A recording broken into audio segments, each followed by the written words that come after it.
بسم اللہ الرحمن الرحیم۔ میں نے ایک لڑکی کو جوئے میں جیتا تھا۔ اس کا باپ اسے میرے حوالے کر گیا تھا۔ وہ لڑکی عبایا پہنے ہوئے تھی اور پردہ دار تھی۔ وہ مسلسل روتی جا رہی تھی۔ میں اسے اپنے گھر لے آیا، لیکن نہ جانے کیوں جب میں اس لڑکی کے قریب جانا چاہتا، کوئی اندیکھی قوت مجھے روکتی۔ لیکن ان کی آنکھوں کو دیکھ کر یہ اندازہ ہو گیا تھا کہ وہ لڑکی بہت خوبصورت تھی۔ میں اسے دیکھنا چاہتا تھا۔ جیسے ہی میں اس کے کمرے پہ داخل ہوا اور اس کے قریب بڑھا اور وہ لڑکی بہت رو رہی تھی، اس کی ہچکیاں بن گئی تھی۔ روتے روتے وہیں ایک کرسی پر بیٹھ گئی تھی۔ میں نے اس کے ہاتھ سے پکڑنا چاہا تو وہ لرز کر پیچھے ہٹی۔ میں نے اس سے کہا کہ میں تمہیں کچھ نہیں کہتا، تم ایسا کرو، چلو گاڑی میں میرے ساتھ بیٹھو۔ تم یقین رکھو کہ میں تمہارے ساتھ کچھ نہیں کروں گا، میں تمہیں کوئی نقصان نہیں پہنچاؤں گا۔ خاموشی سے میرے ساتھ چلو۔ یہ مت بھولو کہ تمہارے باپ تمہیں جوئے میں ہارا ہے اور تم اب میری ملکیت ہو۔ تمہیں اب میرا سارا کہنا ماننا پڑے گا۔ میری اس بات پر وہ ایک بار پھر سے پھوٹ پھوٹ کر رو دی تھی۔ ایسا کیا تھا جو اسے رلا رہا تھا؟ یہ اذیت بھی کم نہیں تھی کہ اس کے باپ نے اسے جوئے میں ہار دیا تھا، لیکن مجھے تو اس کی آنکھیں کچھ اور ہی بیان کرتی نظر آ رہی تھی۔ جب وہ کچھ دیر یوں ہی روتی رہی اور کچھ نہ بولی تو میں نے اس سے کہا، اٹھو اور گاڑی میں چلو۔ وہ میری پیروی کرتے ہوئے گاڑی تک آئی۔ وہ آ کر گاڑی میں بیٹھ گئی۔ میں نے گاڑی سٹارٹ کر دی اور اسے اپنے گھر تک لے آیا۔ میرا گھر بہت بڑا تھا، بہت عالیشان تھا۔ میرے گھر میں نوکر چاکر موجود تھے، لیکن وہ یہ سب کچھ دیکھ کر بالکل بھی حیران نہ ہوئی تھی۔ وہ خالی خالی آنکھوں سے دیکھ رہی تھی۔ اس نے بھی ابھی تک عبایا نہیں اتارا تھا۔ میں یہی سوچ رہا تھا کہ یہ بیٹی اتنی پرہیزگار، اتنی پردے والی ہے اور اتنی باکردار کہ اپنی آنکھیں تک نہیں اٹھا رہی۔ اس نے ابھی تک مجھے آنکھ اٹھا کر نہیں دیکھا تھا۔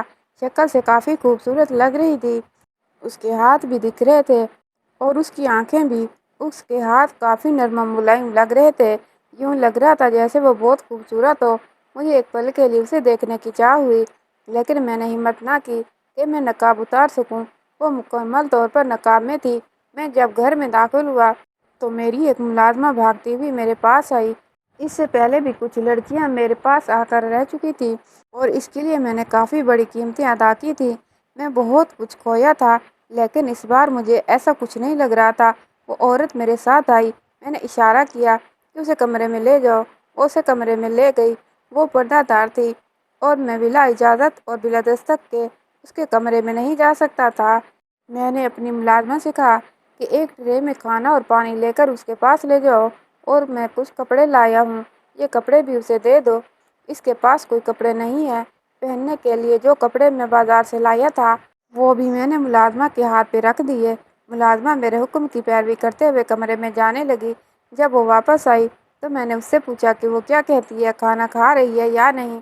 تو ملازمہ کہنے لگی کہ نہیں، انہوں نے ابھی تک عبایا نہیں اتارا اور بہت روئے جا رہی ہے۔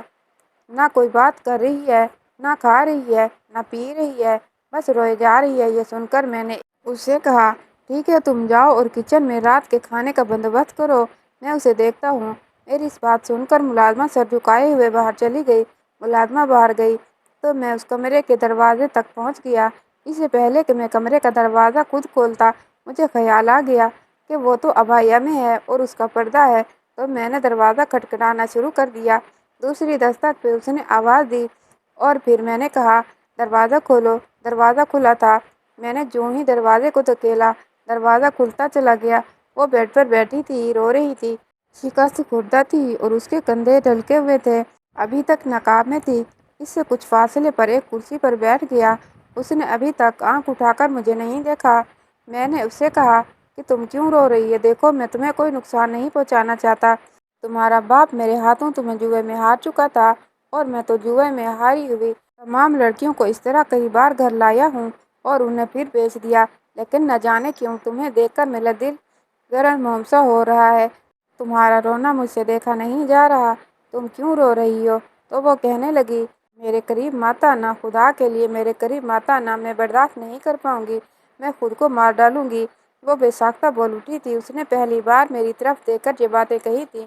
اس کی آنکھوں میں کوئی دکھ تھا جو مجھے اندر تک جھنجھوڑ گیا تھا۔ اس کی باتوں میں، اس کے لہجے میں کوئی درد تھا جس نے مجھے جھنجھوڑ کے رکھ دیا تھا۔ میں نے اس سے کہا، ٹھیک ہے، میں تمہیں کچھ نہیں کہتا، آرام سے بیٹھو، پانی پیو، لیکن وہ پانی کیسے پیتی؟ وہ تو حجاب میں تھی، میں اس کا پردہ بھی نہیں اترنے دے سکتا تھا۔ پھر میں نے اسے کہا کہ ابھی مجھے تم سے بات کرنی ہے، تم مجھ سے پردہ نہ اتارو، مجھے تمہاری یہ عادت پسند آئی ہے۔ آج تک کسی لڑکی کو میں نے یوں نہیں دیکھا، آج تک جو بھی لڑکی میرے پاس آئی ہے وہ بنا پردے کی تھی، یہاں تک کہ اس کا دوپٹہ بھی نہیں تھا، لیکن تمہارا حجاب دیکھ کر مجھے بہت اچھا لگا ہے، تو مجھے بتاؤ کہ تمہارے ساتھ کیا ہوا ہے؟ تو وہ مجھے کہنے لگی، کیا آپ میری باتوں کا یقین کریں گے؟ میں نے اسے کہا کہ میں کوشش کروں گا تمہاری بات پر یقین کروں، تمہاری بات سچی ہوئی تو مجھے ضرور یقین آ جائے گا۔ میری بات سن کر وہ کچھ لمحے خاموش ہو گئی، پھر کہنے لگی کہ میں اپنے باپ کی اکلوتی بیٹی ہوں، میری امی ابو اپنے خاندان کے سب سے بڑے تھے اور دونوں کو ایک دوسرے سے بے انتہا محبت تھی، وہ دونوں کزن تھے اور اپنے بہن بھائیوں میں سب سے بڑے تھے، اسی لیے ان کی باتوں کا مان رکھا جاتا تھا، ہر بات میں انہی سے صلاح مشورہ لیا جاتا تھا۔ ان کی شادی ہوئی 5 سال تک ان کی کوئی اولاد نہ ہوئی، 5 سال بعد ان کے یہاں میں پیدا ہوئی، لیکن میرے باپ کو ایک بیٹے کی تلاش تھی، ایک بیٹے کی ضرورت تھی۔ انہوں نے جب دیکھا بیٹی ہوئی ہے تو انہوں نے مجھ سے اور میری ماں سے منہ موڑ لیا، گھر میں موجود ہوتے ہوئے وہ ہمارے ساتھ نہیں ہوتے تھے۔ میں جیسے ہی پیدا ہوئی تھی انہوں نے گھر میں آنا بہت کم کر دیا تھا، چوری چھپے انہوں نے ڈرنک کرنا شروع کر دیا تھا اور جوا کھیلنا شروع کر دیا۔ ہمارے پاس دنیا کی ہر عیش و عشرت موجود تھی، ہمارے پاس سب کچھ موجود تھا، لیکن میرے باپ نے ایک ایک کر کے جوئے میں سب کچھ ہار لیا۔ ہمارے گھر کا سکون، ہمارے گھر کا تمام مال و متاع، تمام بزنس، تمام فیکٹریاں اسی جوئے کی نظر ہو گئی۔ جب میں 3 سال کی ہوئی تو ہم بالکل کنگال ہو چکے تھے، ایک کرائے کے گھر میں آ چکے تھے۔ مکان کا مالک بہت سخت مزاج کا آدمی تھا، ہر مہینے پیسے وصول کرنے آ جاتا تھا، مجبوراً میری ماں کو ایک گھر میں کام کرنا پڑتا تھا۔ میری ماں نے لوگوں کے گھروں میں برتن مانج مانج کر اور راتوں کو بیٹھ کر سلائی کر کے میری فیس جمع کی اور گھر کے تمام کرایہ ادا کرتی رہی۔ میری ماں جو پیسے میرے باپ سے بچا کر رکھ لیتی وہ میری فیس کے کام آ جاتے، لیکن اکثر تو میرا باپ نشے اور جوئے کے لیے میری ماں سے سب کچھ چھین لیتا تھا، اس کے پاس ایک پھوٹی کوڑی بھی نہیں رہنے دیتا تھا۔ میری ماں نے ہمیشہ باپ کو سمجھانے کی کوشش کی تھی، جب جب وہ میرے باپ کو سمجھاتی میرا باپ نشے میں دھت اسے مارنے لگتا۔ کئی بار تو یوں ہوا کہ ماں مار کھاتے کھاتے بے ہوش ہو جاتی، میرا باپ اسے مار کر گھر سے نکل جاتا اور میں پیچھے ماں کو سنبھالتی چھوٹی بچی تھی۔ اپنے باپ کا یہ رویہ دیکھتی تو ڈر سہم جاتی۔ جب میں 18 سال کی ہوئی تب میں کافی سمجھدار ہو گئی تھی۔ جن گھرانوں میں باپ کی حالت ایسی ہو اور گھر کے تمام نظام ماں چلاتی ہو، اس گھر کے بچے جلد ہی بڑے ہو جاتے ہیں۔ میں بھی بچپن میں ہی بڑی ہو گئی تھی، لیکن حقیقت میں بڑے ہوتے ہوتے مجھے کچھ اور دکھ بھی سہنے تھے۔ میری ماں نے میرا میڈیکل میں ایڈمیشن کروایا تھا، میڈیکل کالج، فیس بہت زیادہ تھی۔ میری ماں دن رات محنت کرتی اور پیسے جوڑ جوڑ کر میرے بیگ کے خفیہ خانے میں رکھ دیتی تھی، جہاں تک میرے باپ کی پہنچ نہ تھی۔ بیگ تو وہ کھولنے سے رہے، کیونکہ وہ جانتے تھے اس بیگ میں سوائے کاپیوں کے اور کچھ نہ ہوتا۔ میری طرف تو ویسے بھی وہ دیکھنا گوارا نہ کرتے تھے۔ میں ہمیشہ اپنا بیگ پکڑے اپنے سینے سے لگائے بیٹھی رہتی، کچھ کتابیں نکال کر پڑھنا شروع کر دیتی اور کبھی یوں ہی اپنے بیگ کے ساتھ لگ کر بیٹھی رہتی۔ محلے کی کوئی لڑکی میرے ساتھ بات نہ کرتی تھی، ہمارے تمام اپنوں نے ہمیں چھوڑ دیا تھا۔ وہ لوگ جو ہر بات پر امی ابو سے مشورے لینے آتے تھے، اب اگر وہ کبھی بھولے سے ہمارے گھر آ بھی جاتے تو ہمیں بس تانے مار کر ہی جاتے تھے، ہمارے زخموں پر نمک چھڑک کر جاتے تھے۔ میں نے ہمیشہ سے اپنی ماں کو روتے دیکھا تھا۔ جب میں 18 سال کی ہوئی تو میں بہت خوبصورت ہو گئی تھی۔ ایک جوان اور خوبصورت لڑکی مجھے دیکھ دیکھ کر ماں کئی کئی گھنٹوں سوچنے میں لگ جاتی تھی۔ میں ان سے کہتی، امی کیا سوچتی ہیں، کیوں اتنا سر کھپاتی رہتی ہیں؟ تو میری ماں کہتی، بیٹا تم خوبصورت اور جوان ہو، میں یہی سوچتی ہوں کہ کیسے تمہیں تمہارے باپ سے بچاؤں۔ اپنی ماں کی بات سن کر میں ہنسنے لگتی، کہتی، بھلا اپنے باپ سے بھی کوئی بچاتا ہے؟ تو وہ کہتی، جیسا تیرا باپ ہے ویسا باپ ہو تو مائیں اپنی بیٹیوں کو ضرور بچاتی ہیں۔ میری ماں کی یہ باتیں میرے سر پر سے گزر جاتی، انہیں میرے ہاتھ پیلے کرنے کی بہت جلدی تھی، لیکن انہیں مجھے ڈاکٹر بنانا تھا۔ ڈاکٹر بن کر میں ان کا سپنا پورا کرنا چاہتی تھی۔ میں کالج گئی تھی، 2 سال تک تو میں نے کافی خوب دل لگا کر پڑھائی کی تھی۔ ان 2 سالوں میں جو کامیابی ہوئی تھی، میرے جتنے نمبر آئے تھے وہ بہت اچھے تھے، ٹیچرز بھی مجھ سے بہت خوش تھے۔ میں نے امی کو بتایا تو امی بھی بہت خوش ہوئی، مجھے کچھ وظیفہ بھی مل گیا۔ امی نے بھی محنت کرنی جاری رکھی اور تیسرا سال شروع ہو گیا۔ ایک روز اچانک ہی امی کی طبیعت خراب ہو گئی، جب میں نے ابا سے کہا ابا امی کی طبیعت خراب ہے، اسے ہاسپٹل لے کر جائیں، تو میرے ابا نے مجھے ڈانٹ دیا، بلکہ کمرے میں آ کر میری ماں سے پیسے مانگنے لگے۔ میری ماں نے کہا کہ میرے پاس پھوٹی کوڑی بھی نہیں ہے، میں تمہارے پیسے کہاں سے لاؤں؟ میری ماں کی یہ بات سن کر میرا باپ سارے گھر میں پھرنے لگا، اسے کوئی چیز نہ ملی۔ جب اس کا بس نہ چلا تو وہ میری ماں کو مارنا شروع ہو گیا۔ میں اپنے باپ کو روتی رہی، اپنی ماں کو بچانا چاہتی تھی، لیکن میرے باپ نے ایک نہ سنی میری اور میری ماں کو مارتا رہا۔ جب میری ماں مار کھا کھا کر بے ہوش ہونے لگی تو میرے باپ نے میری ماں کو ایک سائڈ پر دھکا دیا، اس کا سر ایک دیوار سے لگا اور اس کے سر سے خون بہنے لگا۔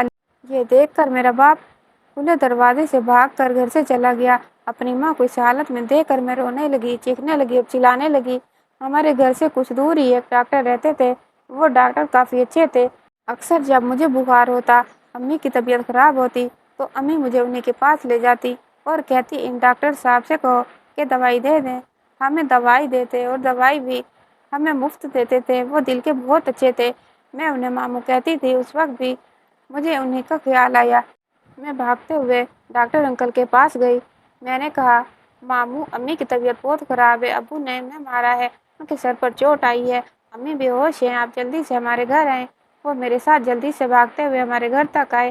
جب انہوں نے امی کو سیدھا کیا تو کہنے لگے کہ ان کو تو بہت بخار ہے اور ان کے سر سے خون بھی بہت بہہ چکا ہے، انہیں تو ہسپتال لے کر جانا پڑے گا۔ میں نے کہا لے چلیے، میں بھی ساتھ چلتی ہوں۔ تو وہ کہنے لگے کہ بیٹا تم کالج جانے کی تیاری کرو، تم کالج جاؤ، اتنا مسئلہ نہیں ہے، بس سر سے خون زیادہ بہہ گیا ہے، تمہاری امی کو جیسے ہی ہوش آتا ہے میں اسے گھر واپس لے آؤں گا۔ میں بضد تھی کہ میں امی کے ساتھ جاؤں گی، لیکن ڈاکٹر ماموں نے مجھے زبردستی کالج بھیج دیا۔ انہوں نے مجھ سے کہا کہ اگر تمہاری امی اس وقت ہوش میں ہوتی تو کیا وہ تمہیں اس طرح گھر میں چھٹی کرنے دیتی؟ تمہارے امتحانات کے دن چل رہے ہیں، تم خاموشی سے کالج جاؤ۔ وہ ہمارے گھر کے سبھی حالات سے باخبر تھے۔ میں نے سر جھکا دیا اور اپنا بیگ اٹھاتے ہوئے اپنے کالج چلی گئی، لیکن دماغ میرا گھر میں ہی اٹکا تھا۔ جب میں 2 بجے کے قریب گھر پہنچی تو میرے گھر کے سامنے ایک ہجوم کھڑا تھا۔ میں یہ دیکھ کر حیران رہ گئی، اتنے لوگ میرے دروازے پر کیا کر رہے تھے؟ میں بھاگتی ہوئی جب دروازے تک پہنچی تو میرا دل دھڑکنے لگا، مجھے فوراً امی کا خیال آیا۔ میں لوگوں کے ہجوم کو چیرتی ہوئی اپنے دروازے تک پہنچی اور پھر جیسے ہی گھر کی دہلیز پر قدم رکھا میں نے دیکھا کہ میری ماں کا بے جان وجود صحن میں پڑا ہوا تھا، ان پر سفید چادر پڑی تھی، ساتھ ہی ڈاکٹر ماموں کھڑے تھے، میرا باپ بھی ساتھ ہی کھڑا تھا، لیکن اس کے چہرے پر کوئی تاثر موجود نہیں تھا، سب رو رہے تھے اور وہ نشے کی حالت میں ادھر ادھر لڑکھڑا رہے تھے۔ میں نے فوراً ہی اپنے باپ کا گریبان پکڑ لیا، لیکن میرے باپ نے میرے ہاتھوں کے پکڑ کر مجھے زور سے پھینکا تھا۔ محلے کی ایک عورت نے مجھے سنبھال لیا اور میرا باپ بھاگ کر باہر نکل گیا۔ محلے کی کچھ عورتیں کچھ دن تو ہمارے پاس رہی، پھر اس کے بعد سب لوگ اپنے اپنے گھروں کو چلے گئے، ہمیں اپنے حال پر چھوڑ دیا۔ ویسے بھی اپنی حالت کی اپنے علاوہ کسی اور کو کیا خبر ہوتی ہے؟ وہی ڈاکٹر ماموں ہمارے گھر پر آتے اور مجھ سے حال چال پوچھ کر چلے جاتے۔ میرا باپ مجھے ڈانٹ ڈپٹ کرتا، اپنے گھر کے سارے کام کرتی، کالج جاتی، واپس آتی تو گھر کے سارے کام کرتی۔ کچھ روز تو میرے فنڈ اور میری ماں کے جمع کیے ہوئے پیسے مکمل طور پر چلتے رہے۔ اس کے بعد امتحانات سے فارغ ہونے کے بعد میں گھر میں بیٹھ گئی تھی۔ کچھ روز تو وہ پیسے چلے اور گزارا اچھا ہوتا رہا۔ اس کے بعد جب گھر میں بالکل فاقوں کی نوبت آ گئی تو میں نے اپنے باپ سے کہا۔ میرا باپ مجھے پیٹنے لگا تھا، کہنے لگا میرے پاس پھوٹی کوڑی نہیں ہے، دفع ہو جاؤ کہیں میری نظروں سے۔ یہ کہتے ہوئے اس نے مجھے دھکا دیا اور گھر سے باہر چلا گیا۔ اب ہمیشہ کا یہی معمول بن گیا تھا، گھر میں آتا مجھ سے کھانا مانگتا، میں نہ دیتی تو مجھے مار کر چلا جاتا، لیکن ان میں سے تمام پڑوسیوں میں سے ایک ڈاکٹر ماموں تھے جو میرے خیر خواہ تھے۔ مجھے لگتا تھا وہ مجھے اپنی سگی بھانجیوں کی طرح سمجھتے تھے، لیکن میرا یہ وہم اس وقت دور ہوا جب وہ ہمارے گھر پر آئے۔ ہمارے گھر کی کنڈی کھلی تھی، وہ ہمارے گھر کے اندر چلے آئے۔ ہمیشہ کی طرح میرا باپ بھی گھر پر موجود نہیں تھا، اب تو میری ماں بھی چل بسی تھی، اب اس کا روز روز آنا جانا تھا۔ میں نے ان سے کہا کہ ماموں آج ابو نے مجھے بہت مارا ہے، میرے کندھے پر چوٹ آئی ہے اور میرے کندھے پر بہت درد ہو رہا ہے، کوئی دوائی تو مجھے لا دیں۔ کہنے لگے دوائی کی کیا ضرورت ہے، تم خود بخود سیٹ ہو جاؤ گی۔ آج ان کی نظریں کچھ اور ہی کہہ رہی تھی۔ مجھ سے کہنے لگا کہ میرے قریب آؤ۔ ان کی یہ بات سن کر میں ہکا بکا رہ گئی تھی، یہ وہ کیا بات کر رہے تھے؟ میں نے کہا کیا مطلب؟ تو وہ میرے قریب آئے اور میرے ہاتھ سے پکڑ لیا۔ آج ان کی آنکھیں کچھ اور ہی کہہ رہی تھی۔ میں یہ دیکھ کر خوفزدہ ہو گئی تھی۔ میری آنکھوں سے آنسو بہنے لگے، میں چیخنے لگی تو اس نے میرے منہ پر ہاتھ رکھ دیا اور مجھ پر زبردستی کرنے لگا۔ میں رونے لگی، چیخنے لگی، لیکن میرے منہ پہ وہ ہاتھ رکھ چکے تھے اور میرا منہ بند ہو گیا تھا۔ چیخوں کی آوازیں بھی باہر نہیں جا رہی تھی۔ کافی کوشش کرنے کے بعد میں نے اسے دھکا دیا اور باہر نکل آئی۔ میں نے باہر آ کر چیخنا چلانا شروع کر دیا۔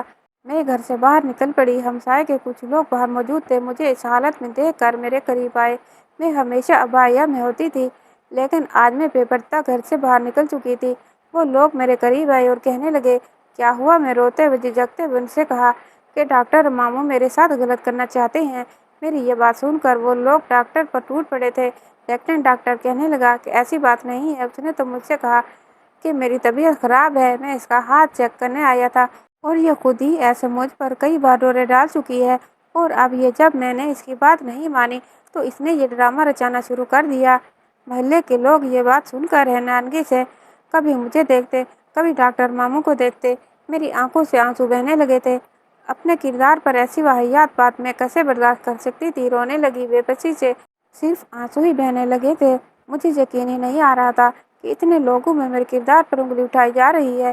خیر بات کو رفع دفع کرتے ڈاکٹر کو اپنا گھر بھیجا گیا اور مجھے اپنے گھر آ کر میں بہت روئی۔ مجھے اب آہستہ آہستہ سمجھ آنے لگا کہ میری ماں مجھے میرے باپ سے اور تمام لوگوں سے کیوں چھپا کر رکھتی تھی۔ وہ جانتی تھی کہ بیٹیاں جب بڑی ہو جائیں تو پھر ان پر زمین تنگ ہو جاتی ہے۔ میں رو رہی تھی۔ میں نے گھر کی کنڈی لگا لی۔ جب رات ہوئی میرا باپ دروازے پر آ کر دروازہ پیٹنے لگا۔ میں نے پوچھا، کون؟ تو میرا باپ کہنے لگا کہ تمہارا باپ ہوں، دروازہ کھولو۔ میں نے جلدی سے دروازہ کھولا اور اپنے باپ سے کہنے لگی، آپ کہاں تھے؟ آپ کیوں مجھے چھوڑ کر چلے گئے تھے؟ تو ہمیشہ کی طرح اس نے میرے منہ پر تھپڑ دے مارا اور کہنے لگے، بدذات چلی گئی نا اپنی ماں پہ، لوگوں سے آنکھ مٹکے کرتی ہے۔ آج میں نے سنا ہے محلے میں جو باتیں ہو رہی ہیں، وہ ڈاکٹر تو نے بلایا ہے اور اس پر بہتان لگایا۔ میں سب جان چکا ہوں۔ محلے کے لوگوں نے مجھے سب کچھ بتا دیا۔ خبردار میرے سامنے کچھ بھی آنسو بہانا شروع کیے۔ وہ نشے میں دھت لڑکھڑاتے ہوئے اپنی لڑکھڑاتی زبان سے بول رہے تھے۔ اپنے باپ کی یہ بات سن کر میں رو رہی تھی۔ وہ لڑکی بتاتے بتاتے پھوٹ پھوٹ کر رونے لگی۔ میں نے بھی اسے رونے دیا۔ میں چاہتا تھا کہ وہ اپنا سارا دکھ درد میرے سامنے بول دے تاکہ اس کے دل پر موجود بوجھ ہلکا ہو جائے۔ تھوڑی دیر رونے کے بعد پھر کہنے لگی کہ میرے باپ کو میری کچھ فکر نہیں تھی۔ وہ ساری رات میں نے روتے ہوئے گزار دی۔ دوسرا دن چڑھ آیا۔ میرا بابا آدھے دن تک گھر میں سوتا رہا۔ 3 دن سے میں نے کچھ نہ کھایا تھا۔ پھر میرا باپ عصر کے وقت اٹھا اور ایک بار پھر سے کہیں چلا گیا۔ جب واپس آیا تو کہنے لگا، اٹھو اور تیار ہو جاؤ، تمہیں اب اس گھر میں نہیں رہنا، اٹھ اور میرے ساتھ چل۔ میں یہ سن کر حیران ہو گئی۔ کہنے لگی کہ آپ کیا کہہ رہے ہیں؟ تو مجھ سے کہنے لگا، بکواس نہ کر، خاموشی سے اٹھ، میرے ساتھ چل۔ اب میں اپنے سر پر بدنامی کے کالک نہیں اٹھا سکتا، لوگوں کے طعنے نہیں سن سکتا۔ اٹھ اور میرے ساتھ چل، خاموشی سے چل ورنہ مار ڈالوں گا۔ میں اپنے باپ کی دھمکی سے خوف کھاتے ہوئے میں نے بس عبایا ہی پہنا۔ وہ میرے ہاتھ سے کھینچتا ہوا مجھے آپ کے پاس لے آیا۔ اب ہر ایک شخص مجھے اپنی عزت کا پیاسا مرد، ایک درندہ انسان لگتا ہے۔ آپ کو دیکھ کر بھی میں اسی ہی وجہ سے رو رہی تھی۔ میں نہیں چاہتی کہ میری عزت پر کوئی حرف آئے، نہیں چاہتی میرا پردہ مجھ سے دور ہو جائے۔ یہ پردہ میری زینت ہے، یہ پردہ مجھے میری ماں نے دیا ہے۔ آج جب میرے باپ نے مجھے آپ کے حوالے کیا تو یہ بات مجھ پر واضح ہو گئی کہ میری ماں مجھے میرے باپ اور دوسری دنیا سے کیوں بچا کر رکھنی چاہتی تھی۔ اسی وجہ سے کہ میرا باپ مجھے جوئے میں ہار جائے گا اور دنیا کے لوگ درندے ہیں، اپنی درندگی مجھ پر جھاڑیں گے۔ اس کی بات یہ سن کر میری آنکھوں میں آنسو آ گئے۔ وہ کہنے لگی، خدا را مجھ پر رحم کریں، میرے قریب مت آئیں، میں اپنے آپ کو مار ڈالوں گی، میں اپنی عزت پر ایک حرف برداشت نہیں کروں گی۔ وہ روتے ہوئے ہچکیوں میں آ گئی تھی۔ اس کی زبانی کہانی سن کر مجھے رونا آ گیا۔ مجھ جیسا سخت انسان جس نے جوئے میں اپنی اتنی قیمت ہاری تھی، اتنا سب کچھ گنوا دیا تھا اور اتنی ساری لڑکیوں کی میں نے عزت خراب کی تھی، مجھے اس لڑکی پر بہت رحم آنے لگا۔ میں نے اسے کہا، تم مت رو، جو تم نے رونا تھا وہ رو لیا، اب یقین کرو میں تمہیں کبھی نہیں رونے دوں گا۔ میں نے اسے ایک پانی کا گلاس پکڑایا اور اس کے کمرے سے باہر نکل آیا۔ اس کی کہانی واقعی دکھی تھی۔ آج پہلی بار مجھے احساس ہو رہا تھا کہ عورت کی عزت کتنی نازک ہوتی ہے اور عورت کتنی نازک ہوتی ہے۔